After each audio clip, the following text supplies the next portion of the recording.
Bonjour à tous et à toutes, j'espère que vous allez bien. Aujourd'hui on se retrouve pour une recette. Donc bien sûr, avant de commencer la recette, n'oubliez pas à vous attacher les cheveux. C'est pour ça que j'ai les cheveux attachés et que bon, c'est normal si mes cheveux ils sont un peu n'importe quoi parce que c'est tous les jours comme ça.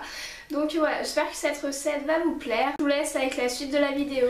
Donc là je vais me laver les mains parce qu'il faut toujours se laver les mains bien sûr avant de faire de la pâtisserie. Donc après je viens mettre mon tablier.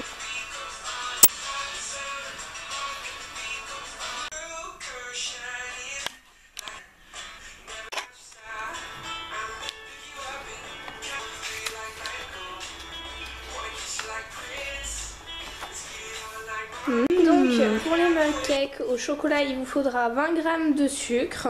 Donc là c'est un peu bizarre parce que j'ai mis aussi du sucre vergeois parce que j'avais plus de sucre blanc. Sinon après il m'en manquait un petit peu, donc il y a un peu de marron comme vous pouvez constater. Aussi 20 g de J'ai pris 45 g de chocolat noir. Normalement dans la recette ils disent 25 g de chocolat noir et 20 g de chocolat au lait. Mais après ça dépend de vos goûts. 30 g de chocolat noir. Et j'ai pris du fleurier, donc voilà, c'est aussi pour la cuisine et c'est moins gras que le beurre normal. Et après, je crois. Il vous faudra un petit œuf. Bon, après vous prenez l'œuf que vous avez chez vous. J'ai pris bien sûr une tasse, donc après vous prenez la tasse de votre choix. J'ai pris du sopalin avec une cuillère et une cuillère à soupe et une fourchette tout simplement parce que la cuillère à soupe c'est pour le lait. Ah oui, j'ai oublié de mettre le lait, donc il vous faudra 2 cuillères à soupe de lait. Casser les chocolats noirs et au lait en morceaux dans une tasse haute. Donc on va faire ça, donc voilà, on va casser ce petit chocolat. Donc ça fait environ 8 carrés, je sais même plus compter, n'importe quoi. Donc ça fait environ 8 carrés, donc vous prenez votre petite tasse et vous allez casser le chocolat en morceaux. Donc ça fait 8 carrés pour celles qui ont un peu la flemme de peser. Et vous prenez le beurre et vous allez y mettre dans la petite tasse. Donc je vais y mettre là, comme ça vous verrez mieux. Et vous y mettez dedans. Donc quand vous avez fait ça, après il faut y mettre 35 secondes au micro-ondes. Donc c'est ce qu'on va faire. Pour l'instant ça donne ça. Donc à la base il y a des petits morceaux et tout. Mais bon là c'est parti. Ensuite vous ajoutez l'œuf. J'essaye de bien cadrer. Donc avec l'œuf vous allez le casser bien sûr. Donc on cède de la petite tasse. Ou alors de la table, c'est comme vous voulez. Comme j'avais la tasse, je me suis dit, il vaut mieux l'utiliser. C'est bien, voilà. Donc là, ça va devenir un peu plus visqueux. Je pense que vous allez constater. Vous voyez, ça devient un peu plus visqueux. C'est un peu normal, c'est l'œuf. À cause du blanc d'œuf, c'est beaucoup plus visqueux. Donc le sucre, on va rajouter ensuite. Donc, je viens reprendre mon petit ustensile comme ça, voilà. Hop. Vous rajoutez le sucre, vous nettoyez à nouveau. Donc ensuite vous ajoutez la farine. Donc je vous conseille de l'ajouter petit à petit pour bien qu'elle se mélange, pour pas que ça fasse de grumeaux et pour que ça devienne... Ah, j'en ai mis partout. Pour pas que ça fasse de grumeaux et que ça reste homogène. Donc quand vous en avez mis partout, vous faites comme moi, vous faites comme ça. Ensuite, bah là je vais mettre le reste de la farine. Donc là soyez assez délicat, hein, pour pas en mettre partout comme moi. Après si vous n'êtes pas doué, bah je crois qu'on est frères ou ça. Voilà. Donc hop. Et vous touillez encore. Voilà.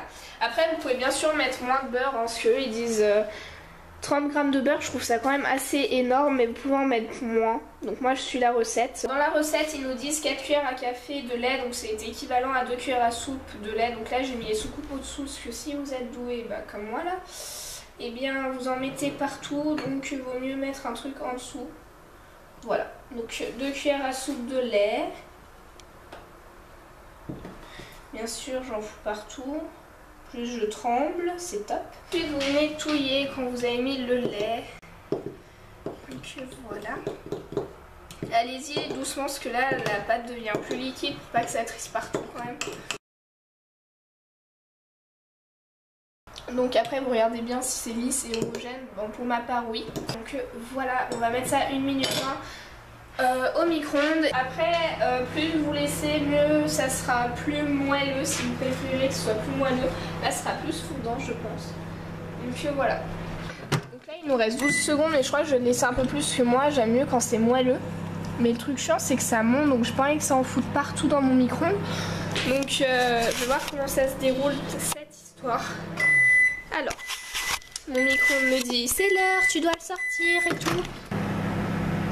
Tadam! Vous avez vu comme il était bien? Donc voilà ce que ça vous donne. Donc on va déguster tout ça, je vais vous dire vraiment ce que j'en pense. Donc là j'arrivais pas trop bien à cadrer, donc vous prenez ce que vous voulez, moi je prends la petite fourchette, je préfère. Après c'est vous qui voyez. Donc le mug cakes a quand même pas mal rétréci, donc voilà. Donc on va goûter ça. Il a l'air bon, donc voilà, ça donne ça pour l'instant. Donc là j'ai pris un petit morceau, je préfère vraiment la fourchette, donc après c'est chacun c'est vous. Vous pouvez aussi mettre du sucre glace, c'est vous qui voyez. Donc je vais attendre que ça refroidisse un peu. Bien sûr j'arriverai jamais à attendre.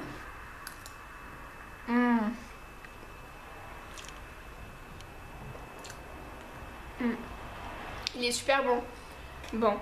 Ouais, il est super bon. Il est super bon.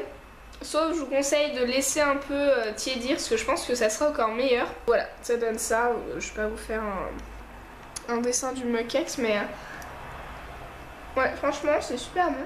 Celles qui aiment faire des mug cakes, qui cherchent un livre assez bien ou qui veulent essayer de faire des mug cakes, je vous conseille ce livre aussi. Il est vraiment super bien, donc c'est marqué mug cakes. Vous pouvez le trouver à la Fnac. Super bon. Vous pouvez le trouver à la Fnac. Donc l'auteur c'est Elise Del Pra Alvar. Donc voilà, c'est un livre vraiment bien. Donc nous on a fait mug cakes des chocovores. Et ça se présentait comme ça. Donc franchement c'est un livre que je vous conseille, il y a vraiment beaucoup de recettes dedans. Je crois que vous en avez une trentaine. Vous l'ouvrez, c'est comme ça, là vous avez un sort de marque-page pour dire où vous êtes. Donc là il vous explique d'où viennent les mug cakes et tout ça, donc c'est vraiment très sympa. J'aime beaucoup les illustrations. Donc voilà, donc là c'est le départ et là nous on a fait les chocovores. Et après il y a même des recettes salées comme sucrées, donc là c'est mug cakes brownie. Après vous avez mug cakes cookies, mug cakes girly, il y a même clafoutis. Après je voulais vous montrer salé, par exemple il y a mug omelette, donc c'est plutôt original. Donc voilà, c'est un livre que je vous conseille, il est vraiment bien, vous pouvez le trouver donc à la Fnac à 7,90 €, vous aura plu. Dites-moi dans les commentaires si vous l'avez faite, si vous avez des recettes de mug cakes à me conseiller, ou si vous aimez bien les mug cakes, etc. Donc je vous aime, je vous fais d'énormes bisous et je vous dis à très bientôt dans une prochaine vidéo. Bye. Ok, là j'ai très peur, il y a une bête dans mon salon, vous la suivre à vous. Ah dégage, dégage, dégage, allez, que j'ai ouvert extrême. Putain j'ai trop peur. Ok, là ça va être le Whooper. Putain dégage. Je sais pas ce que c'est, j'ai trop peur. En plus il y a personne là chez moi. Dégage, dégage. Attendez, je vais essayer de la chasser, je sais pas si vous allez la voir, attendez.